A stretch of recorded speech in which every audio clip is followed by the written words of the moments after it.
nous rejoindre dans ce bulletin consacré à l'actualité internationale sur IGFM. Au menu de ce numéro, Salva Kiir et Riek Machar accordent leur violon. Un gouvernement de transition devra être nommé d'ici 60 jours au Sud-Soudan pour stopper la rébellion. Israël a un nouveau président, Reuven Rivlin, qui succède à Shimon Peres, n'entend pas stopper la colonisation en Cisjordanie, une activité toujours contestée par la Palestine. Et puis sorti d'un livre sur la vie amoureuse de Michael Jackson intitulé Remember the Time, Protecting Michael Jackson in Final Days. L'ouvrage, publié par ces deux derniers gardes du corps, dévoile des instants très intimes de la star planétaire.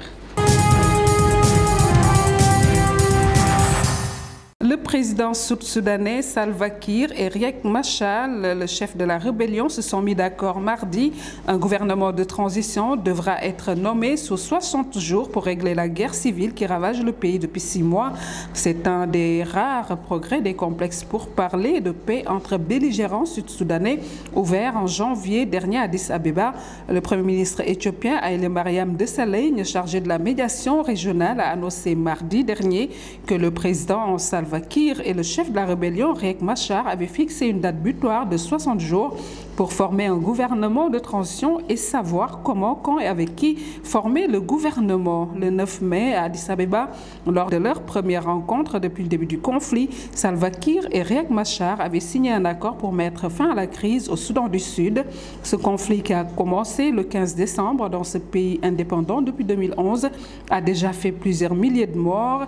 On compte 1,3 million de déplacés. Les pourparlers se tiennent dans le cadre de la médiation de l'autorité intergouvernementale pour le développement IGAD, l'organisation régionale est-africaine.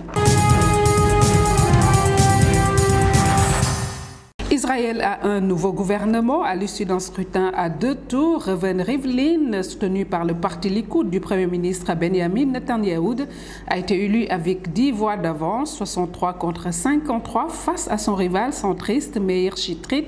Lors de sa déclaration à la télévision, le nouveau président a salué la décision des députés de la Knesset, estimant que l'Assemblée a écouté le sentiment du peuple. Figure haute en couleur, Reuven Rivlin, 75 ans, fait partie de l'aile la plus à droite du Likoud. Rivlin ne sera pas le président de l'Israël, mais le président du Grand Israël, ont-ils estimé. Il se servira de la fonction présidentielle pour faire avancer la colonisation en Cisjordanie, contestée par la Palestine, selon le quotidien de gauche Eretz.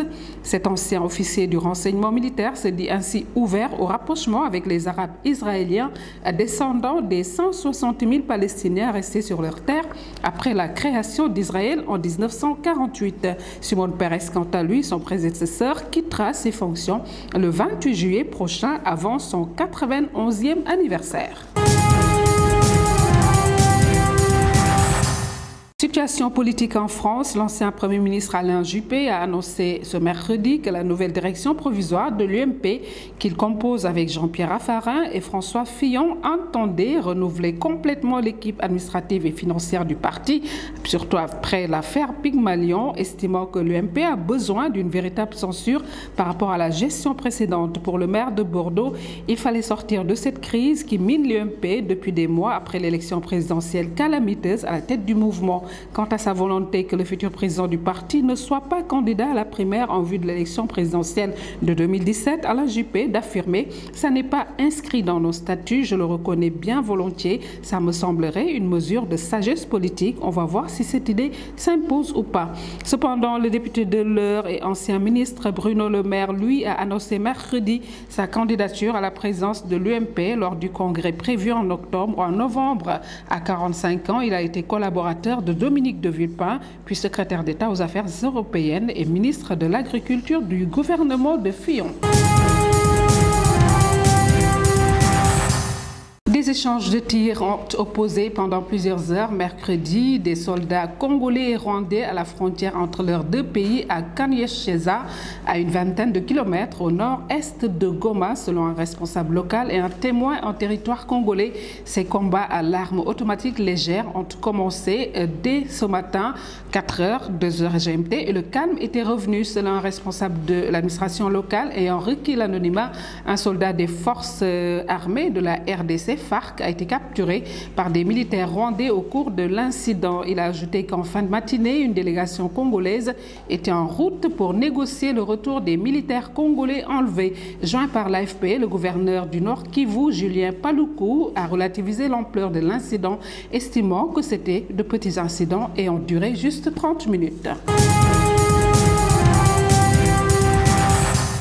En Centrafrique, l'enquête sur la mort de la journaliste Camille Lepage piétine un mois après la mort de la photojournaliste française tuée à 26 ans alors qu'elle effectue un reportage près de Bouar dans l'ouest de la Centrafrique à Bougambi.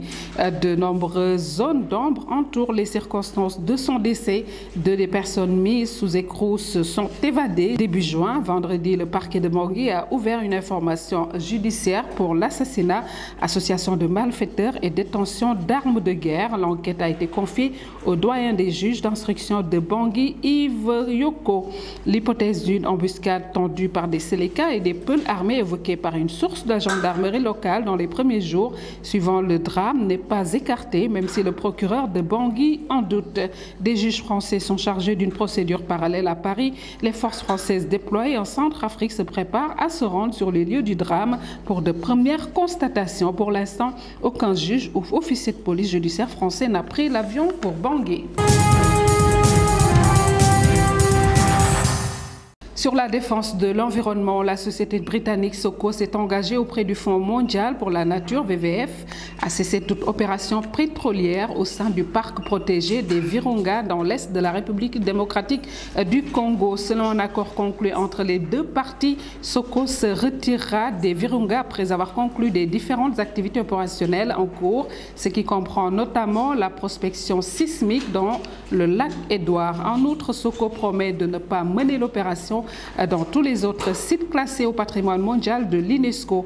En échange, le WWF s'engage à retirer sa plainte déposée en octobre 2013 auprès de l'Agence britannique de l'Organisation de coopération et de développement économique OCDE concernant des violations présumées des droits de l'homme et des protections environnementales. Abritant une biodiversité exceptionnelle, le parc de Virunga était l'objet depuis plusieurs mois d'une rude bataille entre Soko et plusieurs associations de riverains de la société civile ou de défense de l'environnement. Au cours du contentieux, la volonté de Soko et des autorités congolaises de développer des projets d'exploration pétrolière dans l'enceinte du parc, ce qui est interdit par la Convention internationale pour la protection du patrimoine mondial à laquelle adhère la RDC. Enfin, sorti d'un livre sur la vie amoureuse de Michael Jackson, deux anciens gardes du corps du chanteur lèvent aujourd'hui le voile sur un de ses secrets les mieux gardés de la star, sa vie amoureuse. Bill Wirfid et Javon Beer ont partagé les 2 dernières années de la star 24 heures sur 24. Ils sortent aujourd'hui un livre intitulé Remember the Time Protecting Michael Jackson in His Final Days.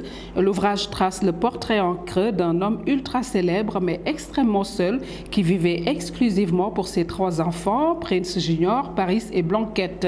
Les 2 hommes révèlent que Michael a eu 2 liaisons pendant les dernières années de sa vie, 2 femmes qui avaient pour nom de code Friand et Flower. Voilà, c'est tout pour ce bulletin, ce rapide survol de l'actualité sur l'international. IGFM vous remercie de surfer. On se retrouve demain.